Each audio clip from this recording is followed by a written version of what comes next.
Magandang araw mga kapolitika at welcome back dito sa ating YouTube channel.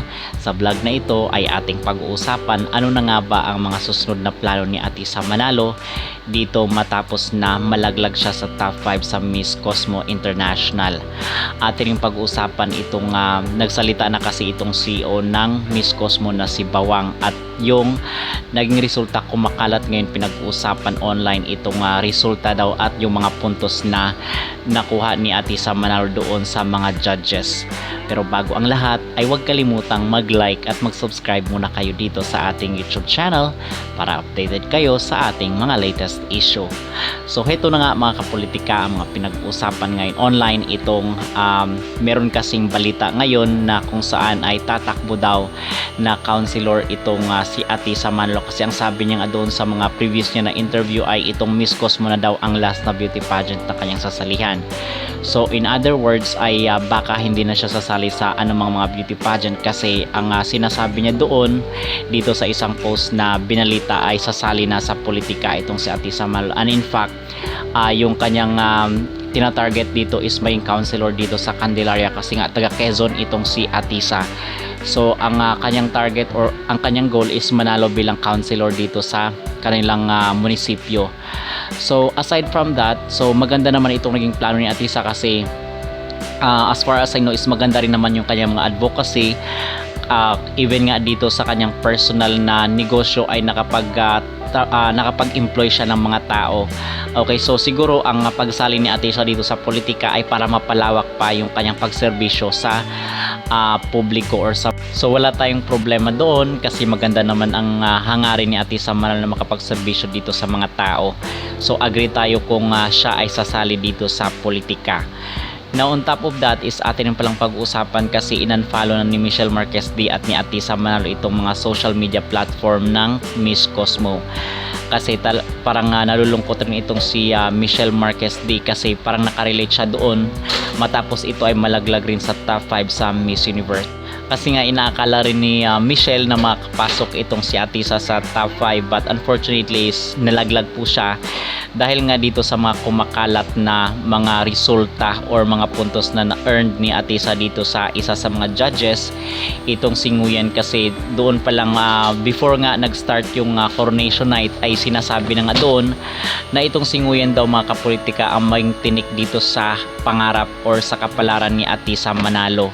Okay, and true enough yun na nga ang lumabas na resulta kasi before pa pala nung coronation night ang sabi doon ang ibibigay doon na score ng mga judges 8.5 daw yung pinaka lowest and then 9.9 yung pinaka highest na score na ibibigay nila sa kandidata kung sino man yung papasok dito sa final 10 at sa final 5. So ang ibinigay dito ni Nguyen kay Atisa Manalo ay 8.5. So ito talaga yung pinaka lowest na ibinigay niya dahil doon sa kanyang evening gown. So nakapagtataka kasi doon sa kanilang kandidata at sa Vietnam ay sa Vietnam at sa Indonesia ay 9.9, so highest yung score. Where in fact itong sila Arna Sando at itong sila Paula Sugart na kung saan ay mga veterana at subok na dito sa mga beauty pageant ay 9.5 itong ibinigay dito kay Atisa Manalo. So how come itong si Nguyen na kung saan is second runner up lang ito sa supranational at top 16 lang nga doon sa Miss Universe ay napakababa. Okay, ano ba yung standard ni Nguyen dito sa beauty pageant? So dito mo talaga makikita mga kapolitika yung inequality or yung pagiging bias ng sana hindi na lang ito naging judge.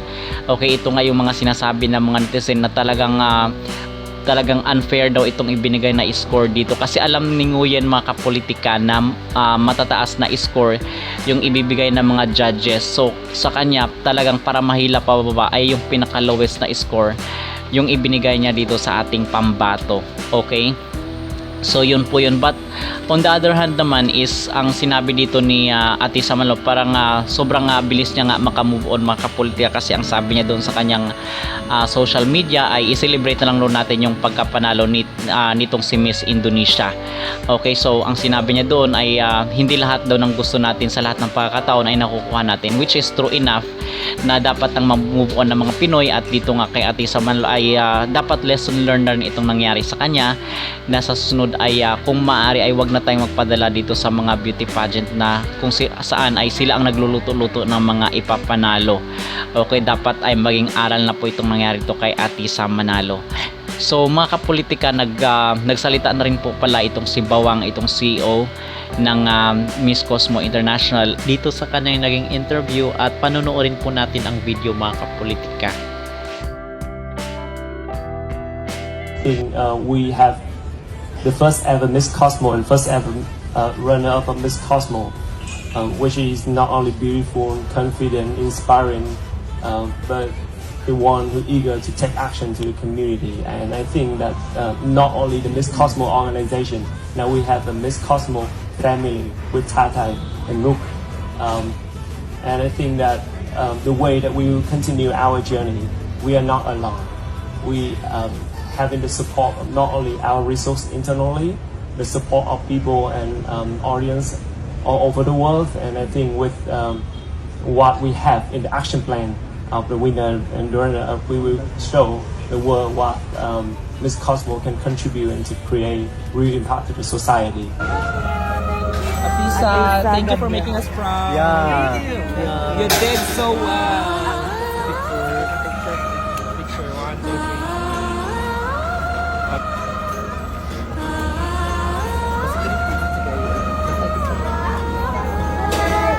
We love you. We love you. Congratulations. Ganda.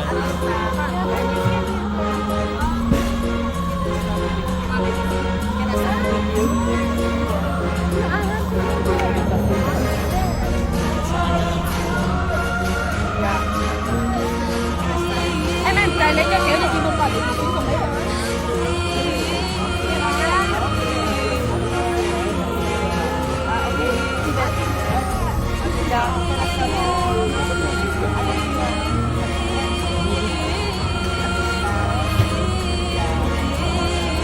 Wow.